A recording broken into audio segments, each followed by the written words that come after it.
So I was just in my car recording my podcast episode, which I need to get back to because I've been slacking off putting up episode. But anyway, in that podcast episode, I'm talking about making sure that you launch a successful launch. And in there, I'm talking about how over the last 3 years almost, because it's going to be 3 years since I've been in business in this coming spring, I've launched a lot of things and a lot of them failed. There hasn't been anything that I have launched that I could proudly say was successful. I've launched an app, my own app, which was great, but it did nothing for a year. I launched my online boutique. It was okay. I launched my handmade jewelry line alongside with that, and that was just okay. So I said to myself, going into 3 years in business, there's a lot more that I want to put out there for people to grab and give more value. But this time I said I need to learn how to run a successful launch. And as I'm listening to podcasters, reading blogs, and watching webinar, I'm like, oh my God, Martine, you've been doing this for your day job for the last decade and I didn't even realize. See, I work for product development, for a major home furnishing company. And for the past decade, that's what I do. And if you don't know what product development is, basically my job as a product manager is to put together a concept for a product based on the market, based on how the competition is, based on trend. And that's why I end up traveling to Paris with my job, to Asia with my job. I've been to India, Vietnam, and visited factories and everything. And that was the point of, pulling inspirations and trying to put together a product. And then from there, I have to work with the designers. I have to work with the brands. I have to work with, licensed brands. I've worked with Real Simple. I've worked with Kenneth Cole, and trying to apply their brand into the product, right? And then from there, I have to work with the packaging team. I have to work with the marketing team to make sure that every marketing tool is attached properly for that product to be launched in the store, and making sure that once it gets in the store, how is it performing? Should we change it going into the next season? What do we do?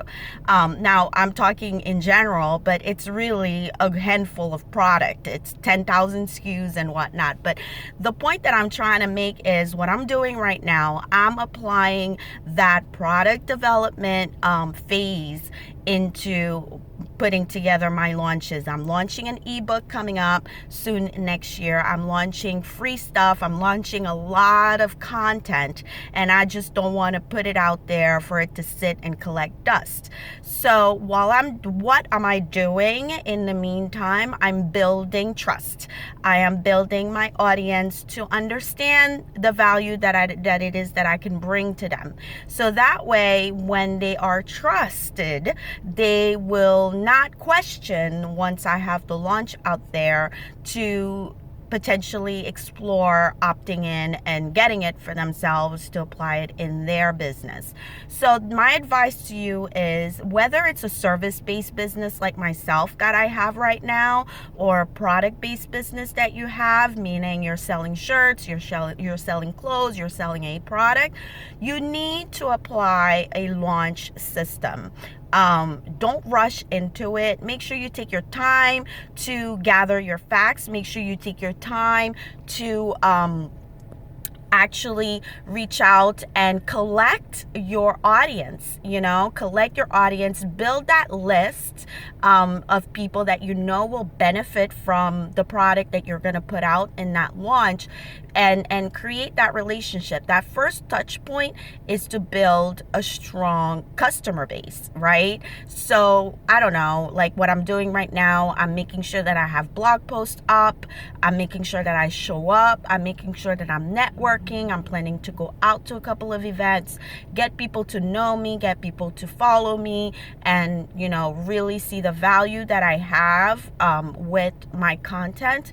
And then so that way, when I actually have the product ready to put on the shelf, it's not like, what is this? Who is this? There's still going to be that. There's going to be people coming after, but at least it's prepared. And also in the launch development plan, make sure you plan for post-launch. You know, I failed there. I launched my app. I did not, you know, think of what to do, what's going to happen after I launch this app. What do I want to happen after I launch this app? You know, am I going to launch something else in it or whatever? Like, you need to like have a product, a development plan, right? So that includes a calendar, a content creation calendar. Strategize before you go in and launch whatever that you're launching. So, that's my takeaway. Hopefully you subscribe to the blog. Hopefully you subscribe to the podcast. And if you haven't, just go on the website, Catterick.com,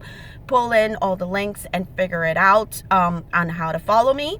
And because there's a lot coming. I'm working very hard for you, and I want you to get value out of that. Okay. So until then, I will see you soon. Thanks. Bye.